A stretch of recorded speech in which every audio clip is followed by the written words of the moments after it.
Spin ಮಾಡ್ಬಿಟ್ಟು ಕಿವಿ ಹಿಂಡ್ಬಿಟ್ಟಿದ್ದಾರೆ ಅಂತಾನೆ ಹೇಳ್ಬೇಕು. ಆ ತರ ಒಂದು ಪ್ರದರ್ಶನ ಕೊಟ್ಟಿದ್ದು. ಯಾರು ಯೋಚನೆ ಮಾಡಿರ್ಲಿಲ್ಲ ಈ ತರ ಥಿಂಕ್ ಮಾಡ್ತಾರೆ ಟೀಮ್ ಇಂಡಿಯಾ ಅಂತ. 4 ಜನ ಪ್ರಮುಖ ಸ್ಪಿನ್ನರ್ಸ್ ಒಂದು ODI ಅಲ್ಲಿ ಆಡಿರೋದು, ಅದರಲ್ಲೂ ಏನೋ ಸ್ಪಾಟ್ ಟೈಮ್ ಅಲ್ಲ, ಆಲ್ ಪ್ರಮುಖ ಸ್ಪಿನ್ನರ್ಗಳು.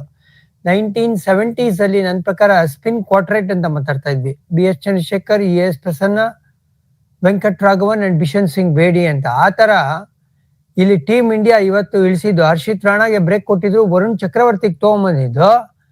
ಎಂತ ಒಂದು ಬದಲಾವಣೆ ತಂದ್ರು ಟೀಮ್ ಇಂಡಿಯಾ ಬೌಲಿಂಗ್ ಅಲ್ಲಿ. ಆಮೇಲೆ ಎಷ್ಟು ಚೆನ್ನಾಗಿ ಈ ಟೀಮ್ ಮ್ಯಾನೇಜ್ಮೆಂಟ್ ಹಾಗೂ ಸೆಲೆಕ್ಷನ್ ಕಮಿಟಿ ಈ ಟೂರ್ನಮೆಂಟ್ಗೆ ಟೀಮ್ ನ ಸೆಲೆಕ್ಟ್ ಮಾಡಿದೆ ಅಂತ ಹೇಳ್ಬೇಕು.